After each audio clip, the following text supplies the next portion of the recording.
we have our next question. Show that for an arbitrary function g from R to R, it is always true that g of A intersection B is contained in g of A intersection g of B for all sets A, B subset of R. Now here we have to show that g of A intersection B is contained in g of A intersection g of B. So to show that g of A intersection B is contained in g of A intersection g of B, we take any element of g of A intersection B and show that that element will be in GA intersection GB. Now we take any element of g of A intersection B. So we take an element y element of g of A intersection B. Now we have to show that this y will be an element of GA intersection GB. Okay, now since y is an element of A intersection B, so you have this function g is from R to R.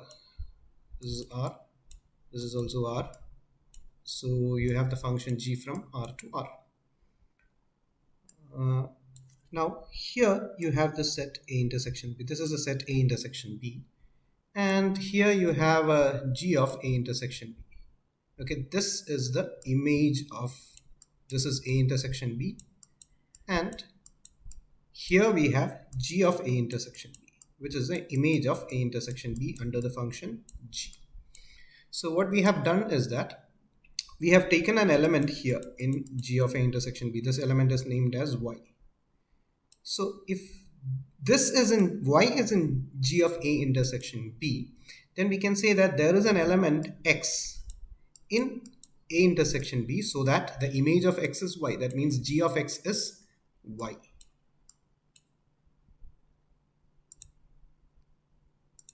Now, as x is an element of A intersection B, x is an element of A and also x is an element of B. So if x is an element of A, then g of x will be an element of g of A. And since x is an element of B, g of x will be an element of g of B. Now, if you look at here, you have g of x element of A and g of x element of B. This implies that g of x is an element of g of A intersection g of B. Now, you know that g of x is y. So this means that y is an element of g of A intersection g of B. Now, initially we have assumed y to be an element of A intersection B, g of A intersection B. And now we have proved that y is an element of g of A intersection g of B. And which means that g of A intersection B is a subset of or is contained in g of A intersection g of B. And this proves it. Now we will be moving on to our next question. Show that g of A union B equal to g of A union g of B for an arbitrary function g. That means if g is any function, then this will hold. G of A union B is equal to g of A union g of B. Now, on the left side you have g of A intersection B, sorry, A union B, and on the right side you have g of A union g of B. So we have to prove that the set on the left side is equal to the set on the right side. To prove that two sets are equal, we know that we have to show that two sets A and B are equal. Then we have to show first that A is contained in B. Then we also have to show that B is contained in A. If this two happens, then we say that these two sets are equal. Now here, to prove that g of A union B is equal to g of A union g of B, we will first show that g of A union B is contained in g of A union g of B, and also we will show that g of A union g of B is contained in g of A union B. Now, to prove the first one, equation number 10, we will take an element of g of A union B. and show that that element is also in G of A union G of B. So let Y be an element of G of A union B.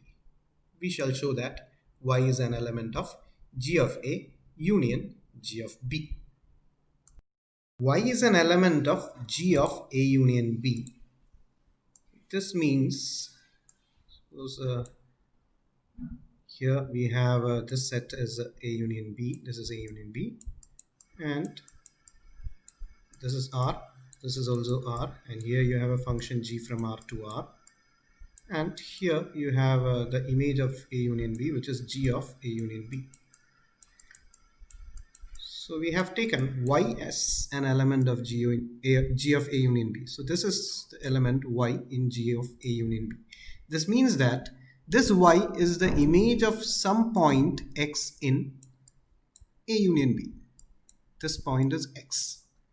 So if Y is an element of G of A union B, then we can say that Y is the image of some X in A union B. That means you can say that Y is equal to G of X. So Y element of G of A union B will imply that there is an X in A union B such that G of X is equal to Y. Now X is an element of A union B means X is an element of A or X is an element of B. Now X is an element of A implies G of X is an element of G of A. Similarly, X is an element of B implies that G of X is an element of G of B. Now here we have G of X is an element of G of A or G of X is an element of G of B. So this implies that G of X is either in G of A or in G of B. That means that G of X is surely in G of A union G of B. Now G of X is Y. So replacing G of X with Y, we get Y is an element of G of A union G of B. Now we started with Y element of G of A union B. Now we got that Y is an element of G of A union G of B, which means that G of A union B is contained in G of A union G of B. Now to prove the converse of this that means we have to prove that G of A union G of B is contained in G of A union B. For this, we will take an element in G of A union G of B. So let Y is an element of G of A union G of B. We shall now show that Y is in G of A union B. Now, as Y is an element of G of A union G of B, this implies that Y is an element of G of A or Y is an element of G of B by the definition of union. Now, Y is an element of G of A. Y is an element of G of A. That means you can write Y is equal to Gx for some X element of A. That means Y is the image of some X in A. So this means there exists a X element of A, and from here that X might be an element of B such that G of X is equal to Y. Since Y is an element of G of A, you get X element of A such that G of X is equal to Y. Or if Y is an element of G of B, then we will get X element of B such that G of X is equal to Y. This is the meaning of that. Now, X element of A or X element of B means X is an element of A union B. So if X is an element of A union B, then G of X is an element of G of A union B. Now, G of X is Y. So replacing G of X with Y, we get Y is an element of G of A union B. Now we started with y element of g of a union g of b. Now we got that y is an element of g of a union b. So this means that g of a union g of b is contained in g of a union b. Now taking this and this together, we get that g of a union b is equal to g of a union g of b, which completes the proof. We shall now see a definition. One-to-one function. The function f from a to b is one-to-one. In short, we write it as one-to-one like this. We'll see, look at this figure. A and b are two sets and f is a function from a to b.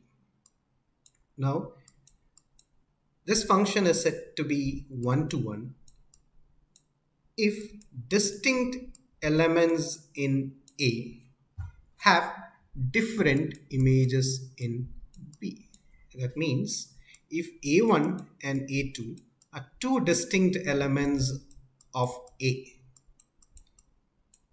then their images f of A1 and f of A2 should also be different.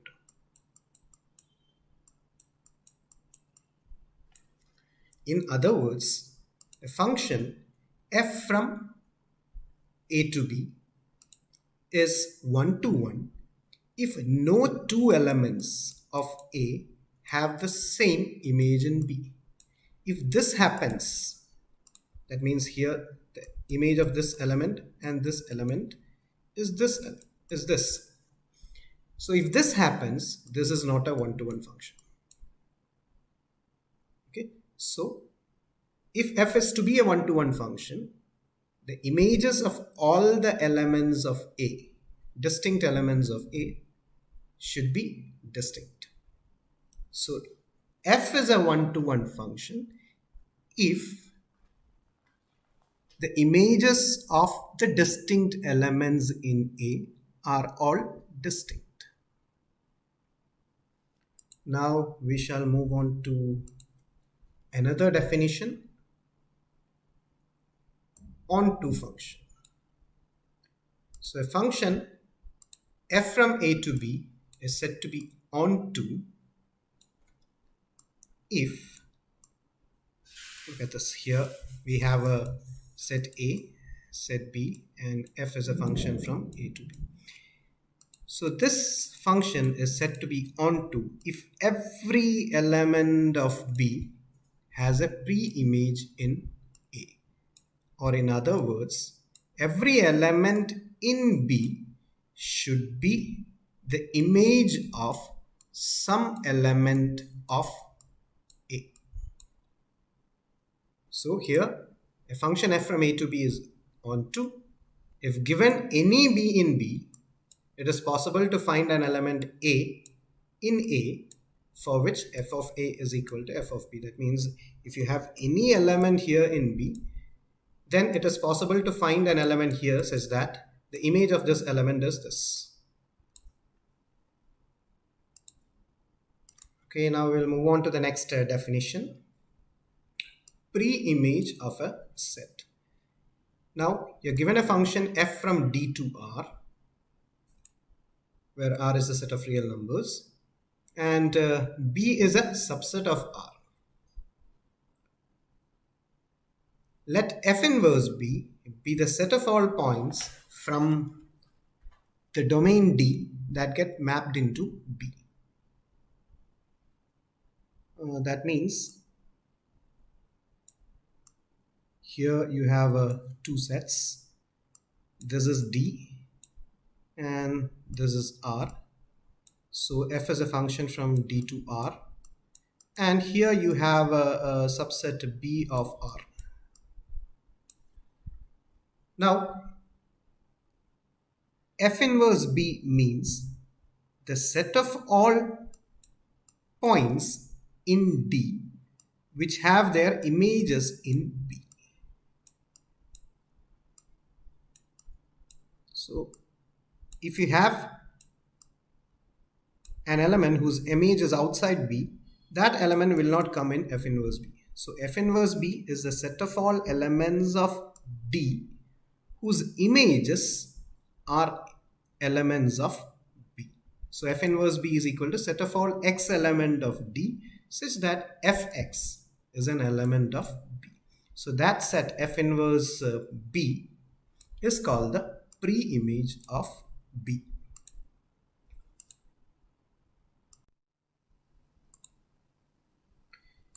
So here we have a question.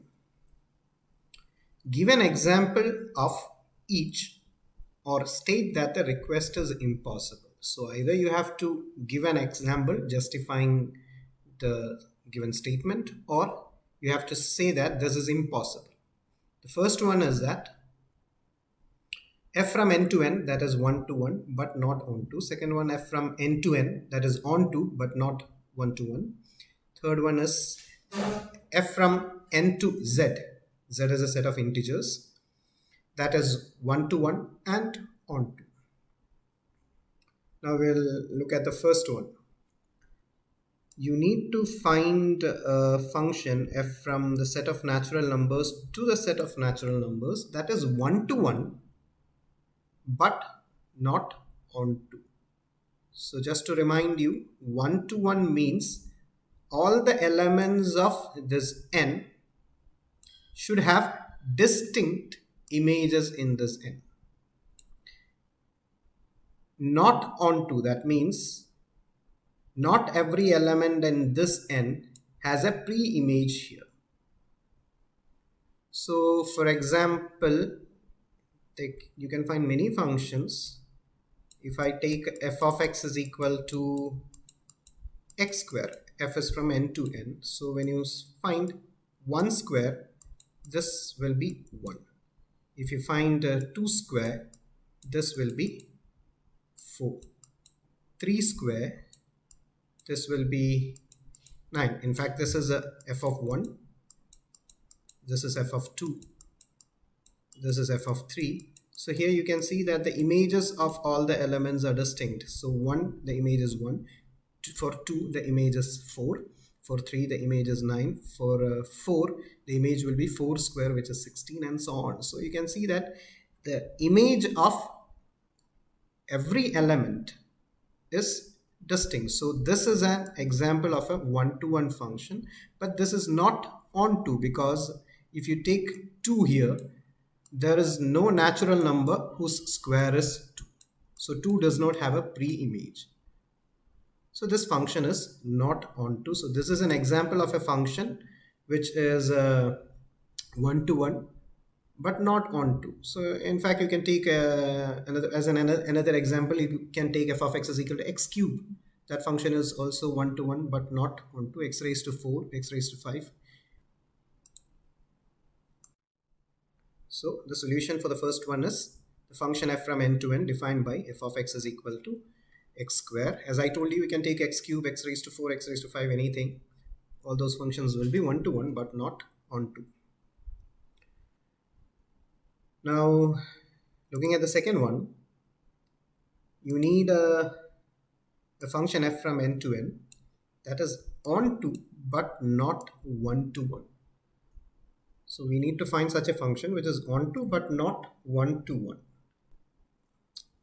We can define, you know that this function is the greatest integer less than or equal to x. Okay, so that means the greatest integer less than or equal to 1 is 1. The greatest integer less than or equal to 7 by 5. 7 by 5, the value is 1.6. So the greatest integer less than or equal to 1.6 is 1. So if you think of a function which is onto but not 1-to-1, so not 1-to-1 means two elements can have the same image. So if I take f of x is equal to greatest integer less than or equal to x plus 1 by 2. Now what is the image of 1? f of 1 is 1 plus 1 by 2, 2 by 2, greatest integer less than or equal to 1, which is 1. F of 2 is greatest integer less than or equal to 2 plus 1 by 2, 3 by 2, greatest integer less than or equal to 3 by 2 is again 1. So you can see that the image of 1 and 2 are or the image of 1 and 2 is 1. So this function is not 1 to 1. This function is on 2 because every element, if you go with f of 3 is 3 plus 1, 4 by 2. Greatest integer less than or equal to 4 by 2 means 2. And f of 4 will be greatest integer less than or equal to 5 by 2, which is again 2. So you can see that this function is on 2, but this function is not 1 to 1. So the solution for a second one is f of x is equal to greatest integer less than or equal to x plus 1 by 2 is 1 to 1, but is on 2, but not 1 to 1. And the third one, f from n to z, from the set of natural numbers to the set of integers, which is 1 to 1 and on 2. So I just want you to try this. I just want you to think over it and come up with the answer. Then this is left as an assignment for you.